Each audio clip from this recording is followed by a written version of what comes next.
Hadirin yang dirahmati Allah Subhanahu wa taala.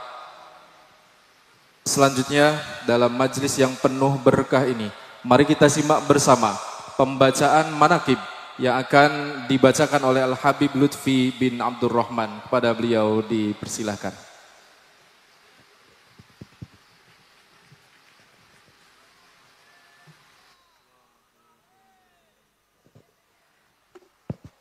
Assalamualaikum warahmatullahi wabarakatuh.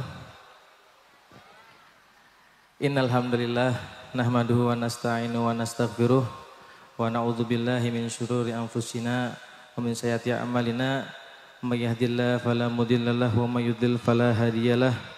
Asyhadu an la ilaha illallah wa asyhadu anna Muhammadar Rasulullah. Allahumma shalli ala sayyidina Muhammadin wa ala alihi wa sahbihi ajmain, amma ba'd.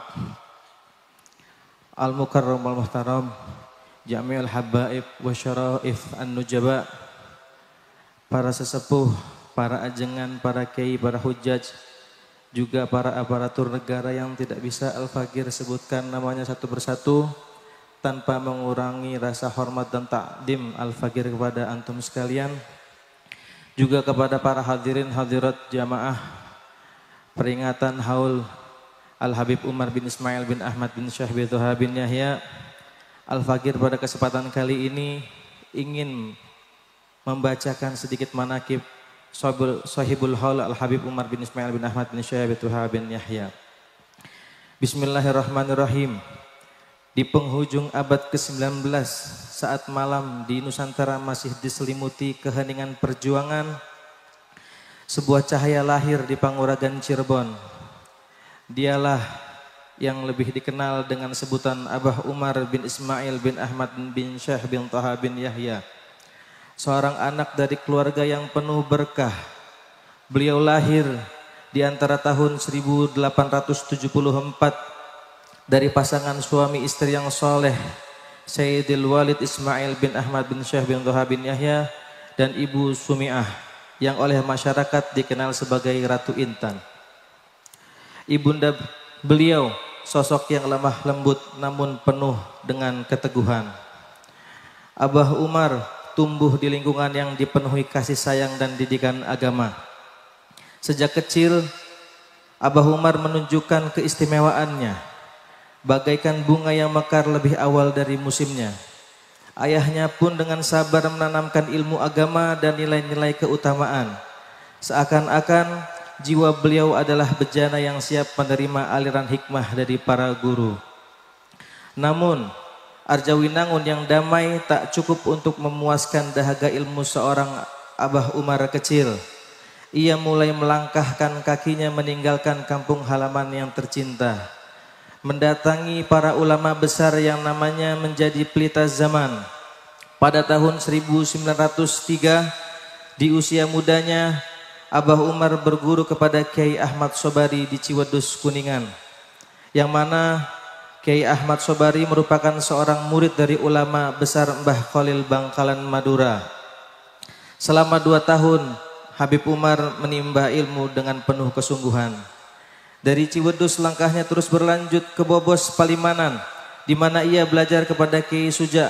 Kemudian tahun 1916 ia memperdalam ilmunya kepada Kiai Syatori, salah satu pesantren di Arjawinangun, Cirebon. Perjalanannya tak berhenti di Cirebon. Beliau menuntut ilmu kepada Kiai Haji Abdul Halim di Majalengka dan juga Kiai Haji Anwar. Abah Umar bukan hanya seorang penuntut ilmu, tetapi juga seorang pembawa cahaya yang menerangi umatnya. Setiap huruf ilmu yang beliau serap menjadi lentera yang tak pernah padam. Pada tahun 1937 beliau memulai membuka pengajian kitab Ihya Ulumuddin karya Imam Al-Ghazali serta kitab-kitab tasawuf lainnya.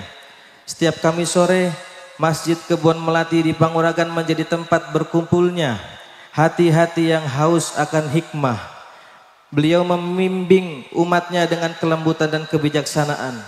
Habib Umar mendapat dukungan dari banyak pihak, diantaranya dari pamannya yaitu Habib Yusuf bin Ahmad bin Yahya Penganjang Indramayu dan Habib Ahmad bin Ismail bin Yahya di Arjawinangun, Cirebon.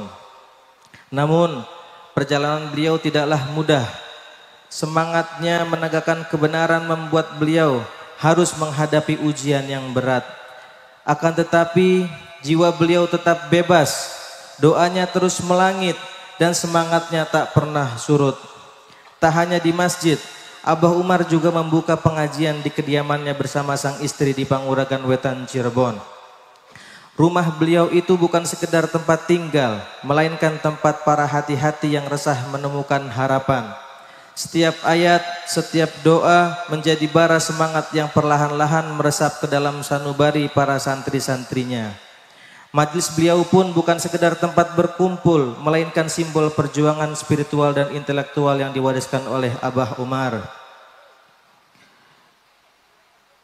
Pada tahun 1973, Al-Habib Umar mendapat suatu musibah hingga harus dilarikan ke Rumah Sakit Gunung Jati, Cirebon.